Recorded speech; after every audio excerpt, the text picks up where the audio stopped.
Muy bien. Perfecto. Pues vamos a dar comienzo con la clase del día de hoy. El día de hoy iniciamos con un nuevo tema que se titula Inviolabilidad de las comunicaciones privadas. Dejé algunas tareas para que ustedes las pudieran estar realizando en el apartado correspondiente. Y antes de comenzar con la exposición, quiero comentarles que la próxima semana está programada su evaluación.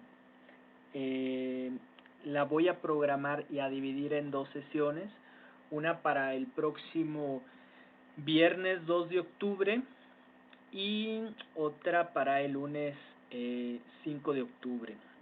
Todos estarían realizando esta evaluación. La vamos a intentar por la misma plataforma, por Microsoft Teams, y pues para que ustedes por favor ahí vayan preparándose. ¿En qué va a consistir? Bueno, pues en los temas que hemos estado viendo.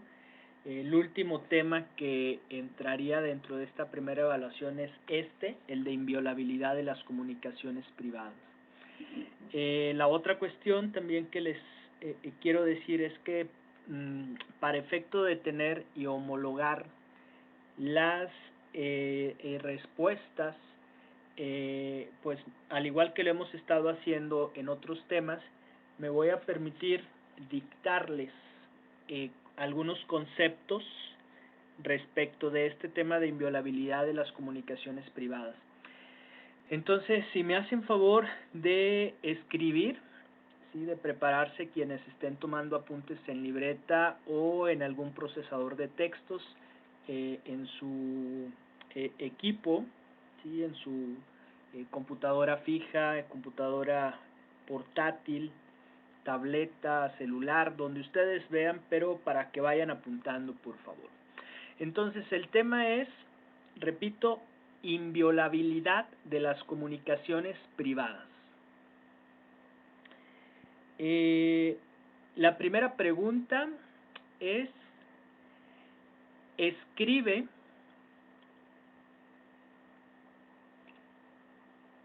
el concepto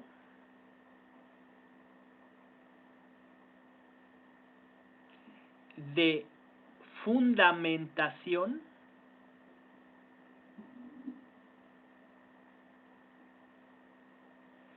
y de motivación. Repito, primera pregunta, escribe el concepto de fundamentación y de motivación. 2 puntos de aparte, la respuesta. Fundamentación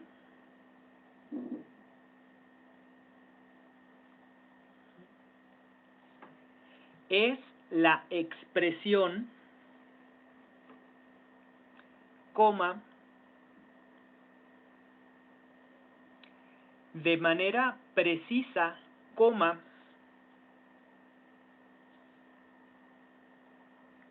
del precepto legal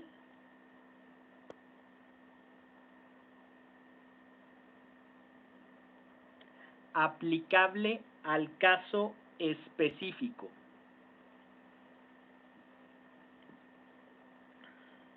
Repito, fundamentación es la expresión, coma, de manera precisa, coma, del precepto legal aplicable al caso específico. Punto y aparte. Motivación. Son las circunstancias especiales, coma, razones particulares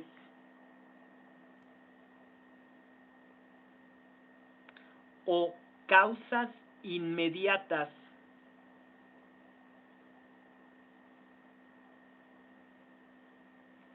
que se hayan tenido en consideración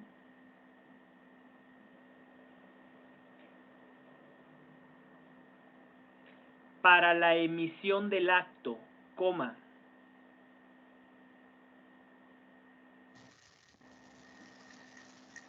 Siendo necesario. A ver, nada más, por favor, si necesitan, si se quedan algo atrás, recuerden, mándeme un mensaje, ¿sí? No me... nada más... aquí está, permita, ¿sí? Baruch, apóyenme por favor con su micrófono. ¿Sí? Ahorita la voy a repetir, ¿sí? Sí, ahorita la repito en un momento, ¿sí? Entonces, estábamos en motivación. Repito, motivación. Son las circunstancias especiales, coma, razones particulares o causas inmediatas que se hayan tenido en consideración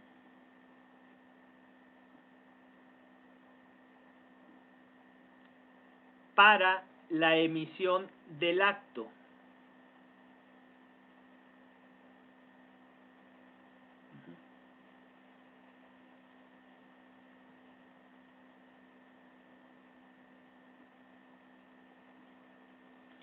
Coma, siendo necesario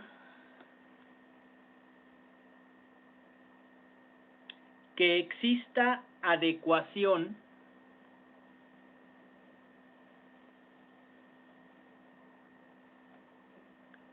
entre los motivos aducidos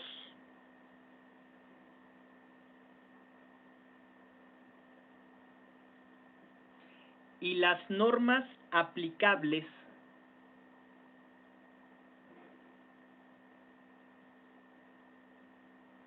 a la situación de que se trate.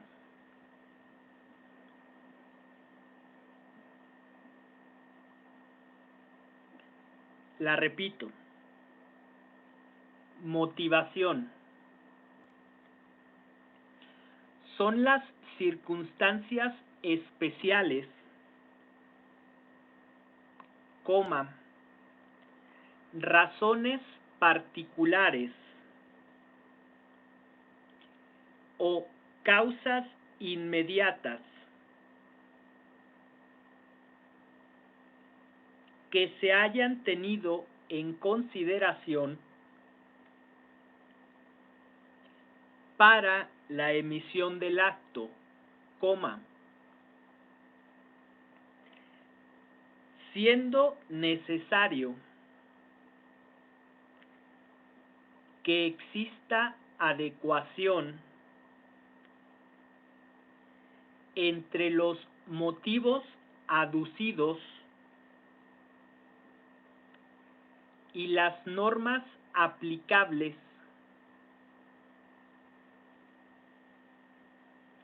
a la situación de que se trate. Después de entre los motivos... A ver, espérenme, ahorita lo voy a volver a repetir toda, ¿sí? Ok. Nuevamente, ¿sí? La repito desde el inicio.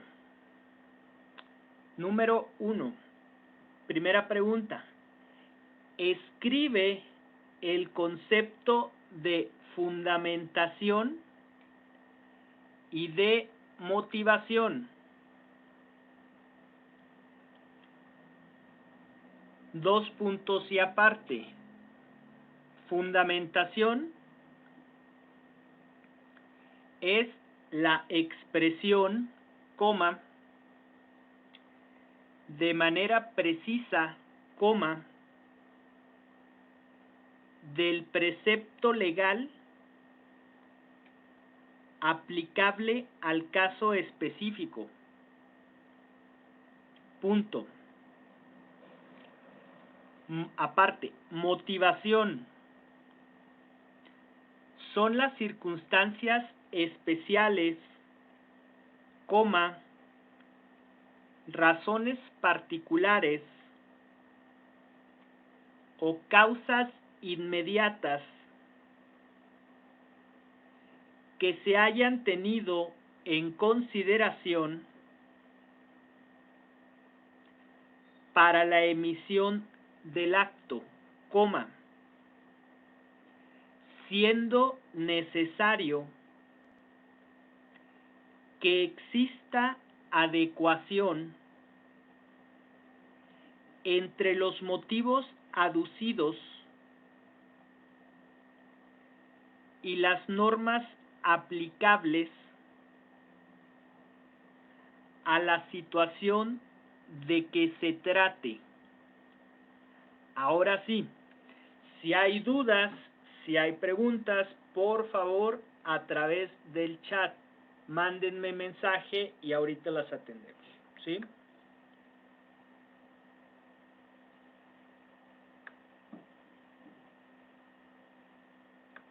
Ok, entonces, continuamos. La siguiente pregunta es número 2. Explica la única limitante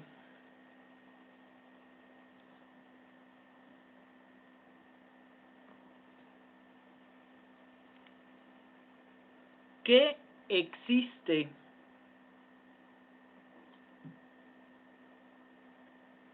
en el artículo 16, párrafo 13º, de la Constitución Política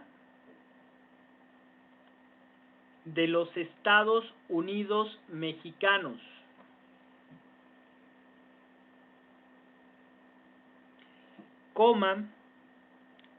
para intervenir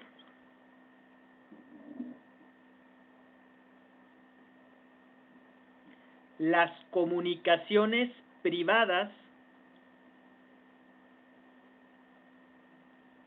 y las materias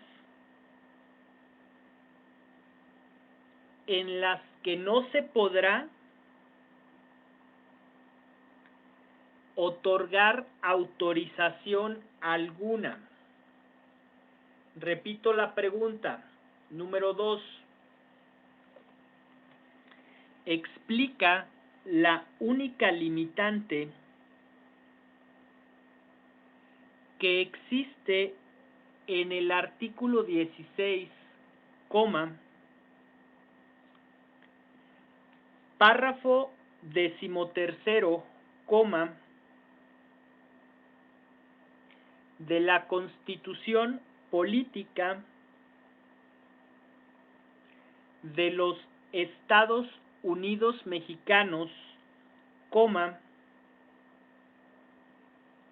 para intervenir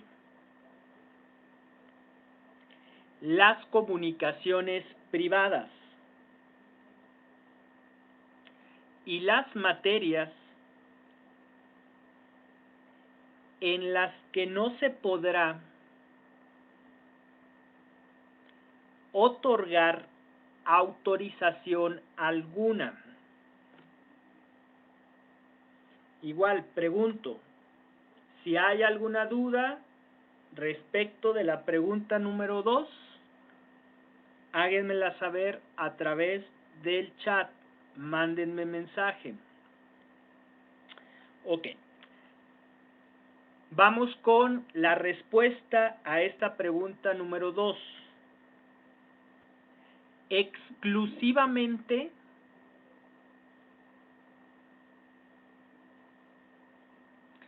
la autoridad judicial federal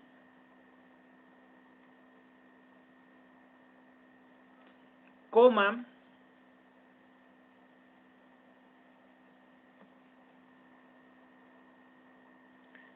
a petición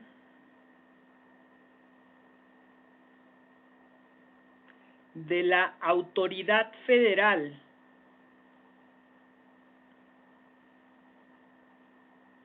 que faculte la ley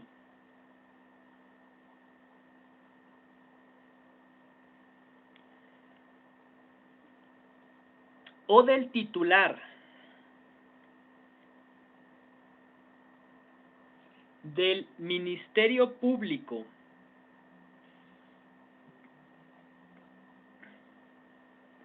de la entidad federativa correspondiente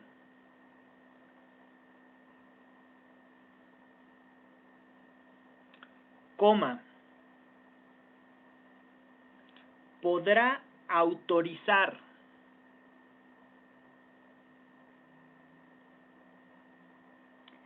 la intervención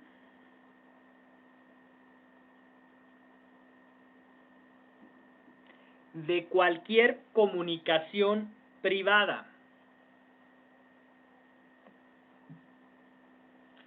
coma,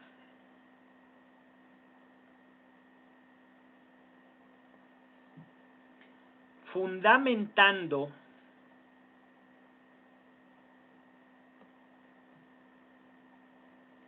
y motivando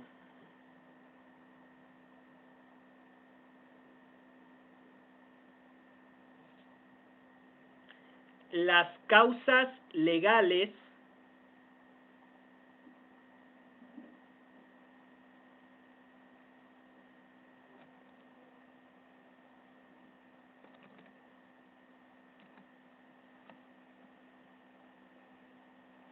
de la solicitud,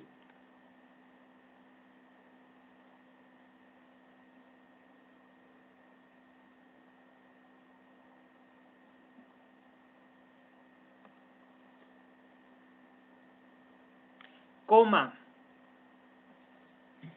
tipo de intervención, coma, sujetos de la misma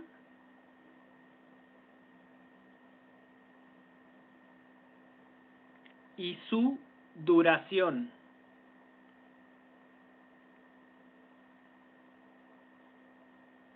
Punto y aparte. Materias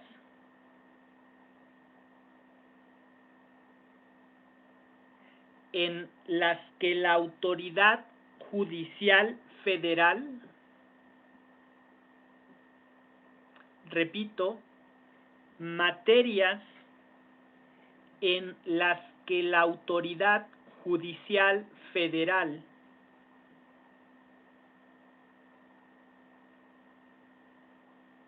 no podrá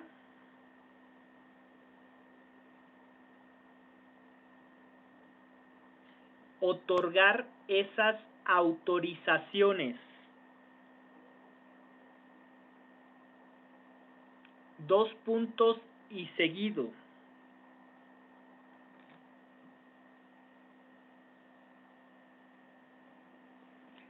Electoral, coma,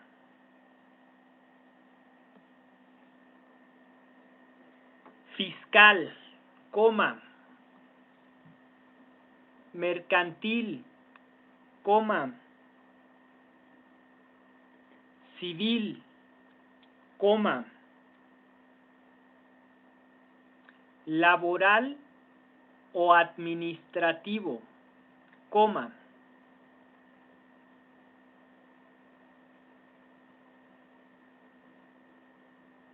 ni en comunicación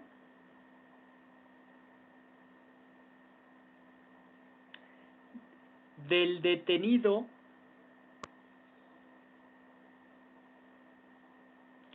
con su defensor.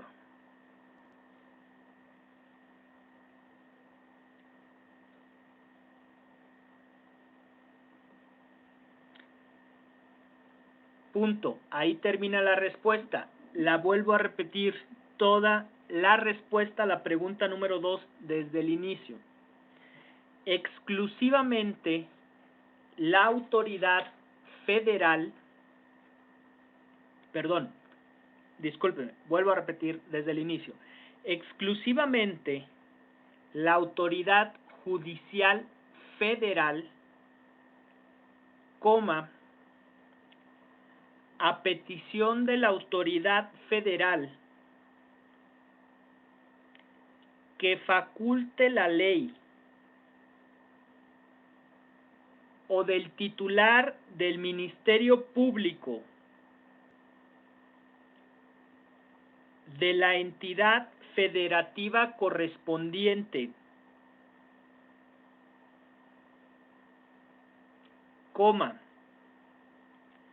podrá autorizar la intervención de cualquier comunicación privada, coma, fundamentando y motivando las causas legales de la solicitud, coma, tipo de intervención, coma, sujetos de la misma y su duración. Punto y aparte. Materias en las que la autoridad judicial federal no podrá otorgar esas autorizaciones. Dos puntos y seguido. Electoral, coma, fiscal, coma, mercantil, coma, civil, coma, laboral o administrativo, coma, ni en comunicación del detenido con su defensor. Punto final. Igual, repito, si hay alguna duda, alguna pregunta, me la hacen saber por favor a través del chat.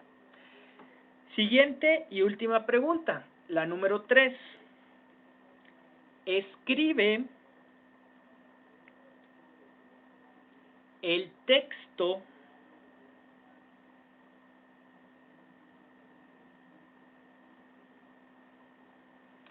del principio de legalidad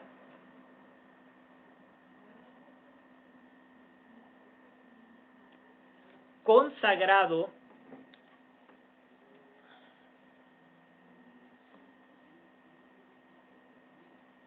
en el artículo 16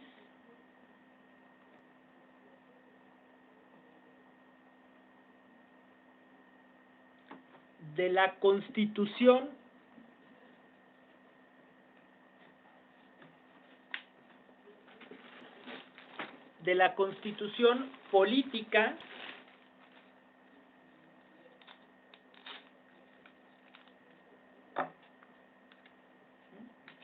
de los Estados Unidos Mexicanos.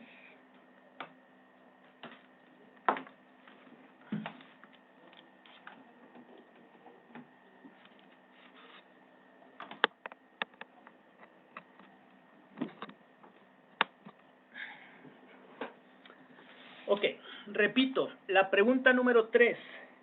Escribe el texto del principio de legalidad consagrado en el artículo 16 de la Constitución Política de los Estados Unidos Mexicanos. Respuesta. Nadie puede ser molestado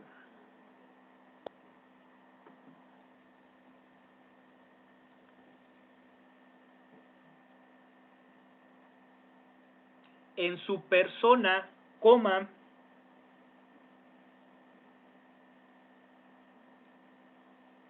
familia, coma,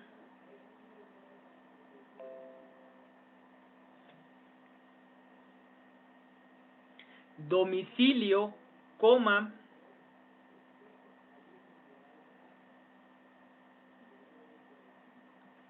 papeles, coma,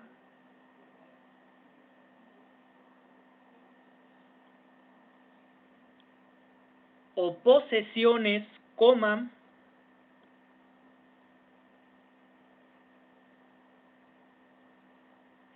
sino en virtud de mandamiento escrito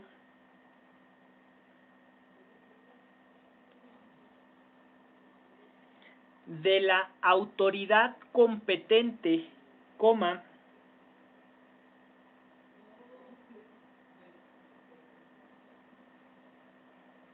que funde y motive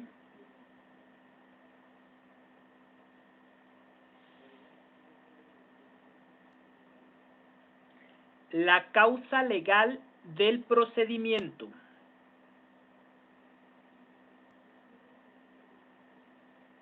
Repito, pregunta y respuesta número 3. Pregunta: escribe el texto del principio de legalidad consagrado en el artículo 16 de la Constitución Política de los Estados Unidos Mexicanos. Respuesta: nadie puede ser molestado en su persona, coma, familia, coma, domicilio, coma, papeles o posesiones, coma, sino en virtud de mandamiento escrito de la autoridad competente, coma, que funde y motive la causa legal del procedimiento. Punto final. Bueno, si hay alguna pregunta respecto a algo de las preguntas y respuestas que acabo de dictar, me lo hacen a través del chat. Ok, bueno, pues vamos a comenzar. Miren, antes que nada, quiero mostrarles aquí, ahora ya que estamos visualizando la página de la Suprema Corte de Justicia de la Nación, www.scjn.gov.mx, y aquí en la parte inferior me voy a desplazar hacia la parte de abajo y donde están los sistemas de consulta, ¿sí? Aquí está este primer recuadro, viene traslúcido, una persona que está apuntando con un dedo, y al desplegar los diferentes tipos de búsqueda, tenemos aquí el primero, que se denomina Sistema de Consulta de Tesis por Ordenamientos Jurídicos, y entre paréntesis, Juris Lex, ¿sí? Cuando le damos clic en este primer sistema de consulta, nos despliega este menú, ¿sí? Y aquí, como estamos viendo el artículo 16 constitucional, nos iríamos aquí, ¿sí? Artículo 16 constitucional. Posteriormente, aquí en esta parte donde dice tesis, vamos a buscar los registros, le ponemos que nos pueda visualizar hasta 50 registros por página, y entrecomillado ponemos fundamentación y motivación. Y le ponemos aquí irá para que haga la búsqueda. Perdón.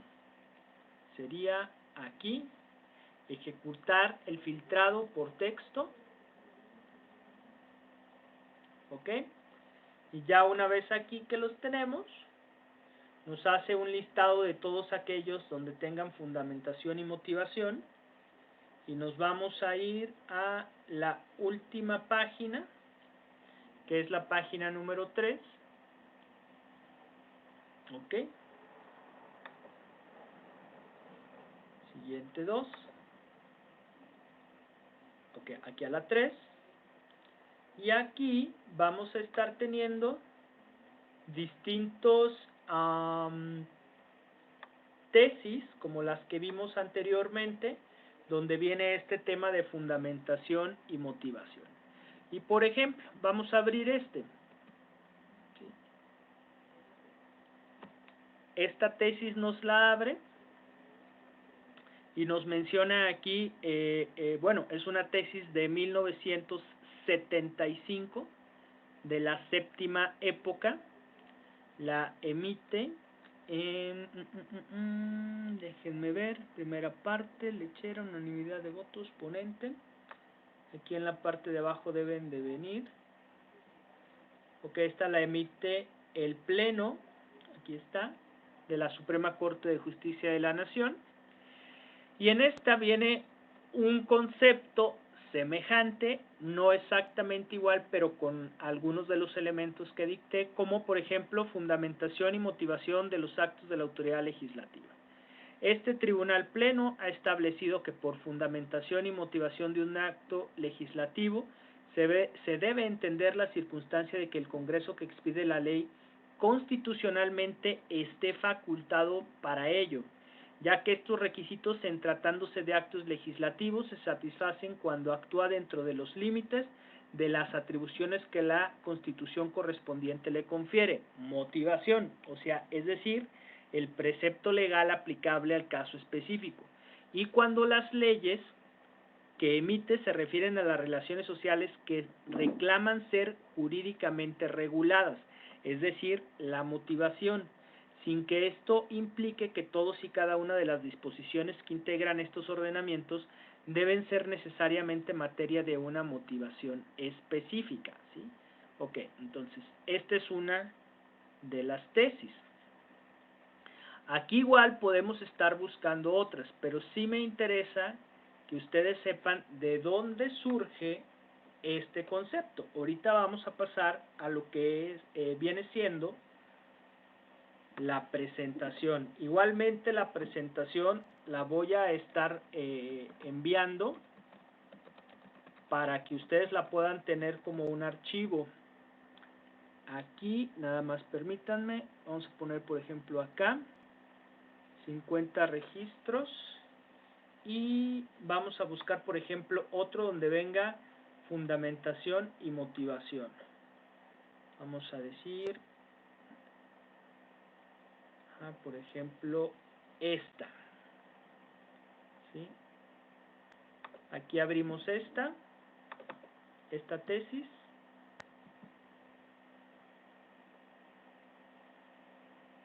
Ok, aquí está. Bueno, ya me abrió varias. Déjenme cierro esta pestaña, déjenme cierro esta otra. Y aquí la tenemos. Y dice así: fundamentación y motivación. De acuerdo con el artículo 16 de la Constitución Federal, todo acto de autoridad debe estar adecuada y suficientemente fundado y motivado, entendiéndose por lo primero, es decir, por la fundamentación o que esté fundado, que ha de expresar con precisión el precepto legal aplicable al caso. Repito, aquí lo que viene en esta tesis también aleatoria. Fundado, entendiéndose que ha de expresar con precisión el precepto legal aplicable al caso. Y por lo segundo, es decir, que esté motivado o motivación, que también deben señalarse con precisión las circunstancias especiales, razones particulares o causas inmediatas que se hayan tenido en consideración para la emisión del acto, siendo necesario que exista adecuación entre los motivos aducidos y las normas aplicables, ¿sí? Es decir, que en el caso concreto se configuren las hipótesis normativas, ¿sí? Y esta es una tesis de un tribunal colegiado de circuito de el año 1900, bueno, se emitió en 1992, se resolvió el 21 de noviembre de 1991, ¿sí? Entonces, lo que yo quiero es que ustedes vean de dónde surgen estas definiciones de fundamentación y motivación y por qué pueden variar un poco, y me interesa mucho que para efecto de una respuesta correcta en su examen sean las que yo les dicte para que todos tengamos una misma respuesta que estar poniendo. Ok, entonces una vez que ya vimos esto, vámonos directamente a la presentación. Nada más, denme un momento en lo que conecto aquí al PowerPoint.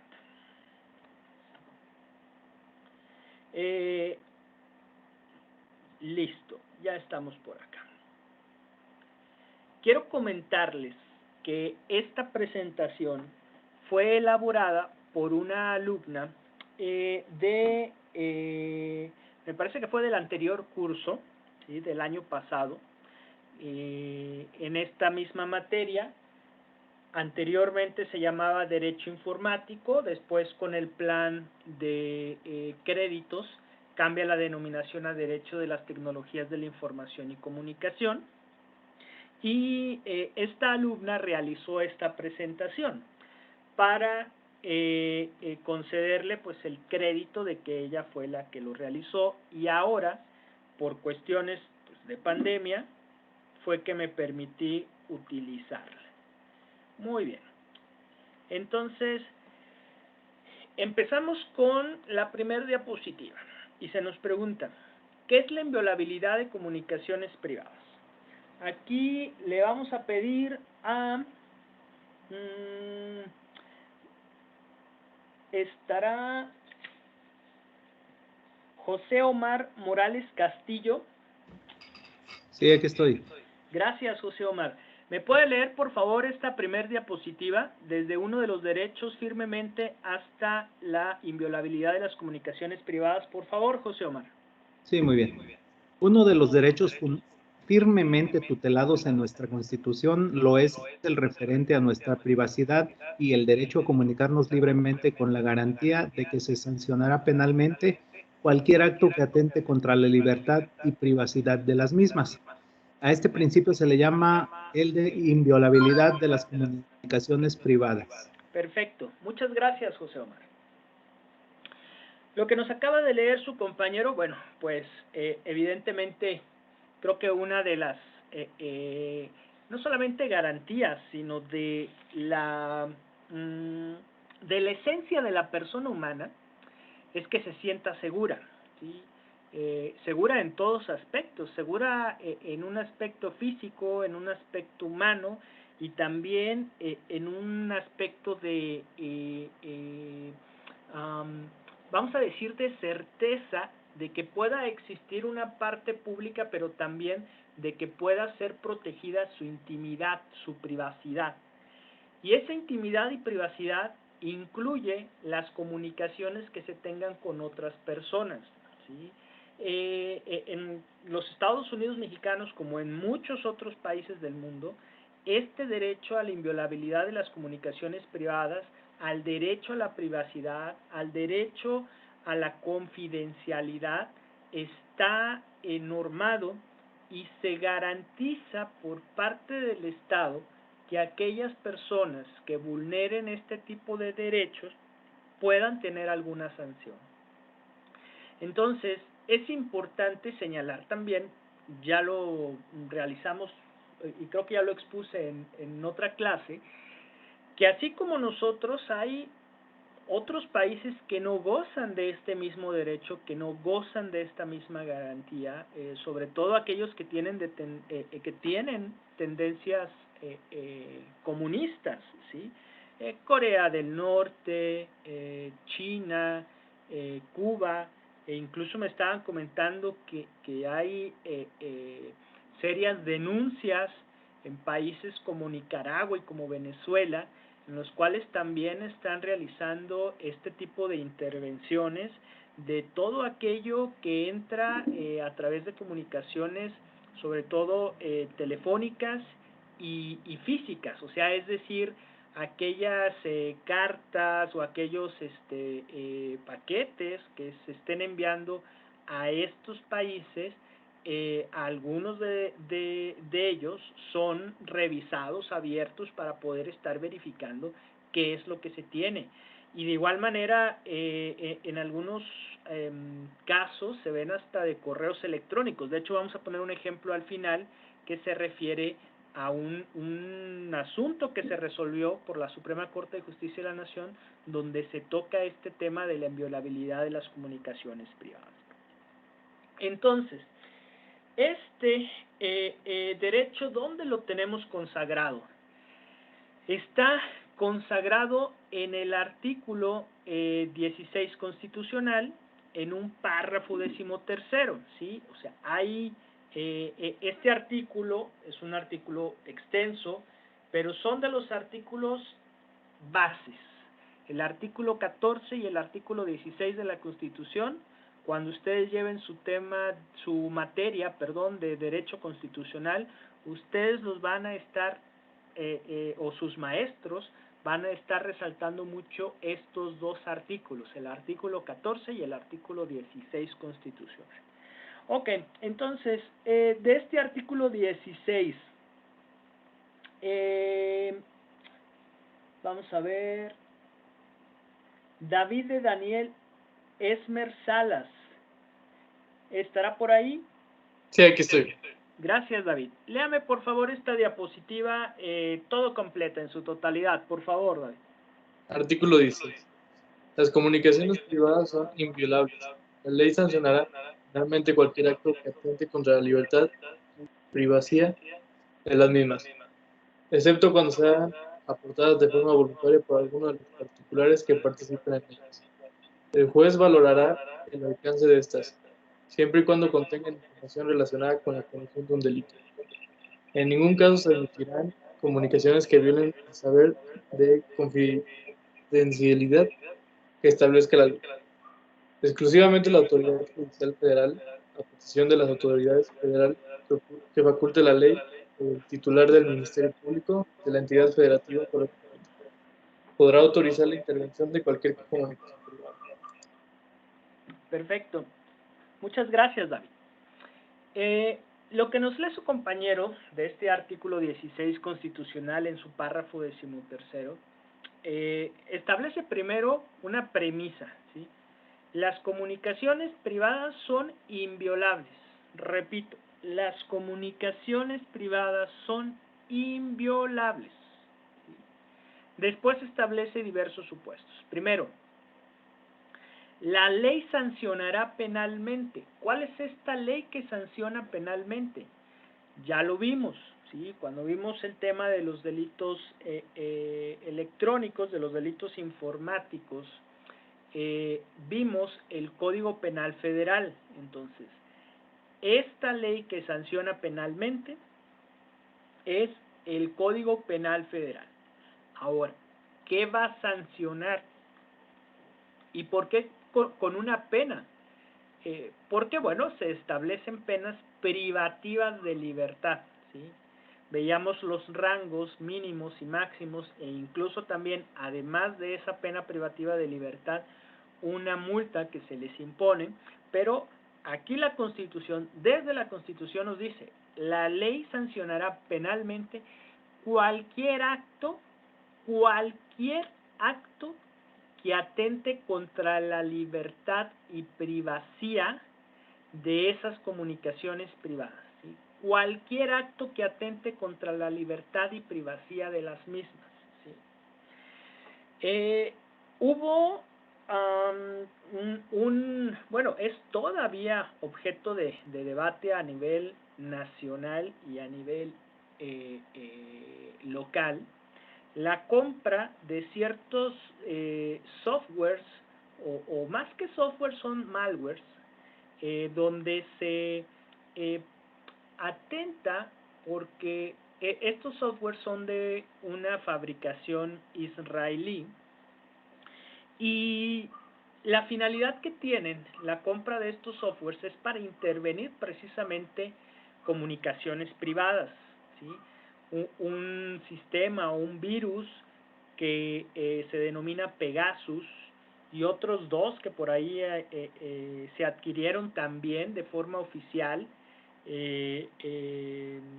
Andrómeda y otros más, donde incluso estaban involucradas funcionarios de alto rango de origen potosinos, donde también incluso, o sea, fíjense a qué grado llega, hay pues bueno, una investigación en curso donde uno de estos funcionarios fue asesinado y pues, o sea, a lo que quiero yo llegar y lo que quiero explicar es que se garantiza que estas comunicaciones privadas son inviolables, ¿sí?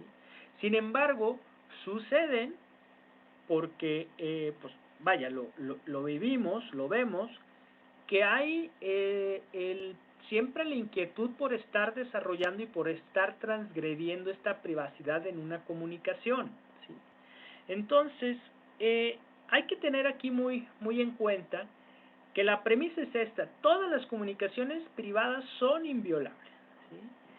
Y que se sanciona penalmente cualquier acto que atente contra esta libertad de tener una comunicación privada, ¿sí?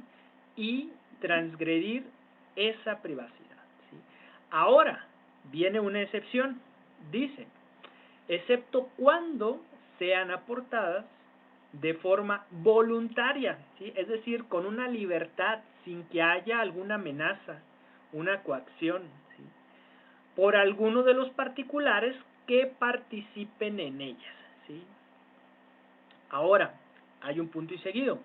El juez, o sea, solamente la autoridad judicial, e incluso ni siquiera un juez de carácter local, sino que tiene que ser un juez del ámbito federal. Y dice así: el juez valorará el alcance de estas, ¿sí? O sea, de estas aportaciones que se estén haciendo, siempre y cuando contengan información relacionada con la comisión de un delito. Es decir, si dentro de una de las comunicaciones, una de las dos partes aporta voluntariamente este registro de la comunicación privada, ya sea un correo electrónico, ya sea el grabado de una llamada de voz, ya sea una comunicación a través de datos, ya sea a través de una comunicación de videollamada, ¿sí? Pero impliquen que aquí se pudiera estar cometiendo un delito y se aportan voluntariamente, esa es una de las excepciones, ¿sí? Solo cuando contengan hechos que pudieran ser delitos. Ahora, seguimos con la redacción. En ningún caso se admitirá comunicaciones que violen el deber de confidencialidad que establezca la ley, ¿sí? Ya habíamos visto también en la parte del Código Penal, cuando hay quienes firman contratos de confidencialidad o convenios o cláusulas de confidencialidad, ¿sí? Donde por causas de su ejercicio laboral, por su trabajo, conozcan información o conozcan de comunicación, sobre todo todos aquellos trabajadores que trabajan dentro de las telecomunicaciones, ¿sí? Entonces no se admitirán ningún tipo de comunicación que violen el deber de confidencialidad que establece la ley. Y después, exclusivamente, ¿qué se refiere a que sea exclusivamente? Solamente, no hay más que la autoridad judicial federal. Repito, solamente la autoridad judicial federal. Un juez, y un juez que sea federal, no un juez local, no un juez auxiliar, no un juez de barandilla, no un juez familiar, no. Un juez federal. Autoridad judicial federal. Y ojo, ¿quién se lo va a pedir? No se lo pide cualquier persona, no se lo pide un particular, no se lo pide una autoridad administrativa, no se lo pide una universidad, no. ¿Quién le pide al juez federal? A petición de la autoridad federal que faculte la ley o del titular del Ministerio Público de la entidad federativa correspondiente. ¿Quién es esta autoridad federal que faculte la ley? Es el Ministerio Público, o ahora conocido como Fiscal General de la República, ¿sí? O del titular del Ministerio Público de la entidad federativa. Es decir, la autoridad federal es un ministerio público o cualquiera de los ministerios públicos. Y puede ser de una autoridad local solo el titular del Ministerio Público de la entidad federativa. ¿Cómo se llama ese titular del Ministerio Público de la entidad federativa? Se llama Fiscal General del Estado, ¿sí?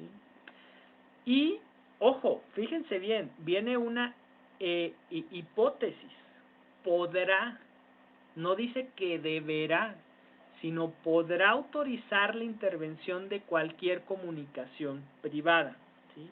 Repito mucho esta última parte porque es lo que les dicté y también porque me interesa mucho que ustedes lo tengan claro. Exclusivamente la autoridad judicial federal, a petición de la autoridad federal que faculte la ley o del titular del Ministerio Público de la entidad federativa correspondiente, podrá autorizar la intervención de cualquier comunicación privada, ¿sí? Un Ministerio Público Federal o el fiscal general del Estado es quien le solicita a un juez federal la intervención de una comunicación privada. ¿Ok? Bueno, ya estamos a 7 minutos ya para terminar. Hasta aquí le vamos a dejar. El próximo lunes continuamos con el tema de inviolabilidad de las comunicaciones privadas. Y cargo ahorita en un momento más la presentación para que ustedes la puedan también estar consultando. Muy bien, bueno, pues que tengan una buena tarde y Maestro, un mejor fin de semana. ¿Sí? Gracias. Al ¿el contrario, examen vale 100%? a ver, no alcancé a escuchar. Si quiere, nada más, si tiene alguna duda, me la hace por favor por chat, David.